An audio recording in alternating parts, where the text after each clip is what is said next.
A homecoming in the making is currently cooking in Charlotte, and an old battle cry is actually a reality in the making, as the homecoming for this massive superstar is going to be epic. Some players play the game, some players embrace the game, but very few players actually transcend the game and define not only a franchise, but a whole era, making the game more special than just a game and making a franchise more than just a franchise, but a destination for sports fans everywhere and making it a true culture itself. This is going to be huge for the Hornets. Welcome to Hornets Digest. I'm Jeff Testanero. Hornets fans, smash that subscribe button now.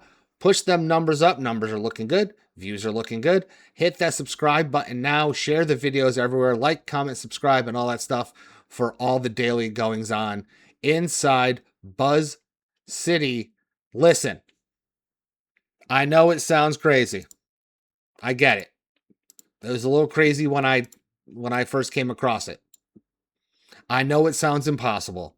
I know it sounds like a super long shot. I get it. But is it all of those things? Is the Hornets trading for Steph Curry really an impossible, crazy, super long shot? A lot of you are going to say yes, but I don't think so. And a lot of people don't think so. A few years ago, yeah, no way the Warriors were trading their franchise player, but maybe not so crazy now. We'll get to all of that in a little bit. But first, this video is brought to you by PrizePicks. PrizePicks is America's #1 sports pick app. Click the link on the channel. Click the link on the description of this video. Download the app. Use code DIGEST today for all of the fun. PrizePicks, America's #1 sports pick app. Also, we're on the socials, TikTok and X, at Hornets Digest. Click follow on all of those today. You'll be glad you did. Well, Golden State missed out in LeBron, and now the Warriors are looking to make a run at the NBA championship with the same cast of players. Curry, Butler, Green, with all the hopes that rookie Lindbergh and a returning Moody can be enough to push them forward past teams like OKC, past teams like San Antonio, past teams like Denver, and a newly retooled and, well, ball brother playing Minnesota Timberwolves. Butler is out with a torn ACL and should be ready for the playoffs, so no regular season with that key player. The ESPN did release their too early power rankings. The Warriors were ranked 23 out of 30. Not even the attraction of playing with Curry was enough to move LeBron up the California coast from LA to San Francisco. And now there are rumblings of the Bring Steph Home movement have begun again in Charlotte. However, this time it actually has some legs. It really does. Cue the quick sentimentality. Steph grew up in Charlotte since his dad, Dell, played for the Hornets. Steph grew up inside that locker room around players like Zoe, Johnson, Muggsy. He banged the drum openly at Carolina Panthers home games. Let's be honest.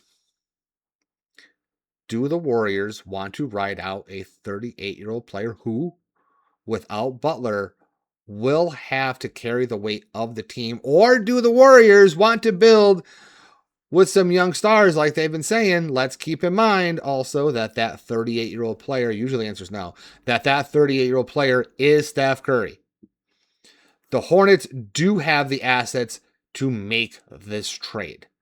For months, we've been talking about how the Hornets have been stocking picks and draft assets and collateral and cap space and role player pieces to potentially make a big trade. And it looks like we could be there. The Bring Steph Home movement could actually have some teeth to it. Steph is currently under contract through next season after signing a $38.6 million extension that carries with it a cap hit of 37%. Next summer, Curry becomes an unrestricted free agent, so wrapping him up for both teams could cost a little coin. Curry is eligible for an extension on August 29th of this year, 1 month away. According to sources with insight into the Warriors franchise, the Warriors are prepared to offer a 2-year, $136.7 million max extension. This deal would secure Curry past the age of 40. The contract would pay an average annual value of roughly $68.3 million per year. Listen, I know what you're saying. The Hornets cannot afford that. You want to bet? You want to bet on that? The Hornets do not need to wait for free agency.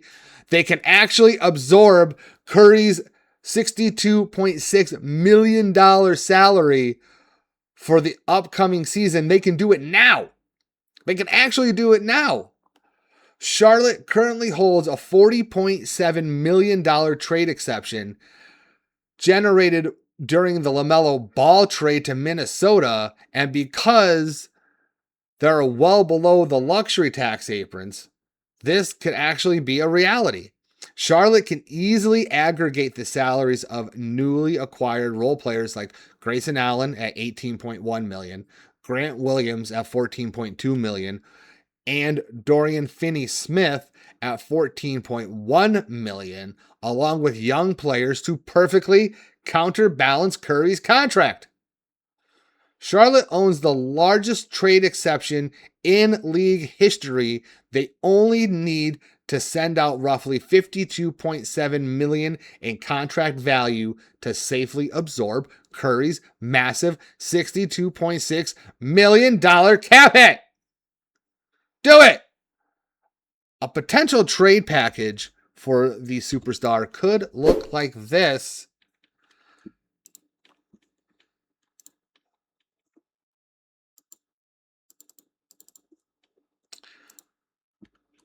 Hornets receive Steph Curry.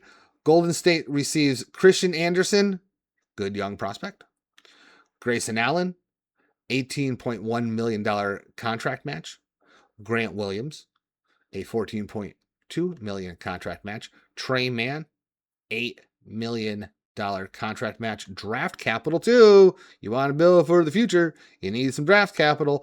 Multiple future unprotected first round draft picks, specifically targeting Charlotte's extra 2027 and 2029 first rounders. Why would the Warriors consider this? Because Golden State, as of late, that rhymed, has been open that they want to look at the post-Curry rebuild. Golden State completely bypasses taking on a long-term, potentially bad salary contract for Steph Curry. They acquire a premium stockpile of picks to fast-track this so-called post-Curry rebuild. They add high upside young talent in Anderson Jr., Trey Mann, to pair with existing youth movements inside Golden State. If Curry plays out his current contract and hits unrestricted free agency in 2027, Charlotte's cap sheet is almost entirely clean. Can you believe that? Almost entirely clean. Charlotte's guaranteed payroll drops to just $110.4 million in 2027 and will be $78.4 million under the first apron. You cannot let this great opportunity slip away. This would completely contradict, however, what GM Peterson has been trying to do and saying he wants to do by emptying his assets for a 38-year-old star and hinder the Hornets' organic growth movement. Again, though, this 38-year-old star is Steph Curry. Plus, they would have to unretire Dell's number 30. I'm sorry, they would have to, which is something I'm sure Dell and the organization wouldn't mind doing. I'm sure they'd be okay with it. That is if Steph does push to get number 30, maybe number 31. Why not? Option 2, the Hornets guarantee payroll drops to just $110.4 million in 2027. They will have more than enough practical cap space and headroom below the tax aprons to sign Curry directly or execute a sign and trade for the 2-year, $136.7 million max extension value. They can do both. They can absorb the contract, or they can just hang out for a season and just offer him the $136.7 million max extension value themselves. Why not? Cool. This makes sense for Charlotte because he fits perfectly into the Lee system. The Hornets love to shoot three-pointers. They love to grab rebounds, and adding Curry to a lineup that includes Knipple, Miller, Reid, Steinbach, White is a lineup of all shooters, with Reid and Steinbach handling the paint duties. Imagine that. Oh, I love seeing Naz Reid hanging out in that paint. The visual of it, and now it's Curry and Teal shooting the ball is great. Plus, this helps the Hornets with their main issue: public perception. The office took a big PR hit, especially with fans, for trading away Ball, the player that was always deemed to be the future of this franchise, and would show all of you that, yes, the team wants to compete in the now, and shows that Peterson's addition by subtraction was smart. He would just kind of have to contradict himself, which I'm okay with. Go ahead, contradict yourself, man. And now back to the sentimentality. Curry comes home to the city he grew up in to play for the franchise that he grew up in, that his dad played for in the booming 90s of the Charlotte Hornets. His number, Dell's number, is retired. It already says Curry up in the rafters. And now Dell calls games for the Hornets on TV. Let's add that last piece, known as Steph Curry in Buzz City. The drama and the narrative just completely writes itself. It does. This video has been brought to you by Prize Picks. Prize Picks is America's #1 sports pick app. Click the link on this channel. Click the link in the description. Download the app today.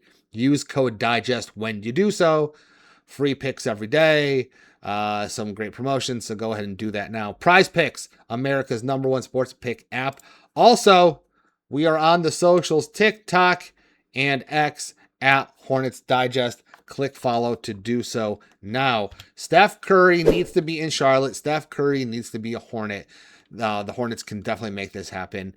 There has been maybe some idea that maybe Peterson has not been crazy and just stockpiling picks and collateral and capital for the future, but they would make a big trade, and this would be the biggest trade that anyone could ask for. So, for Hornets Digest, I'm Jeff Testanero. Let's go Hornets.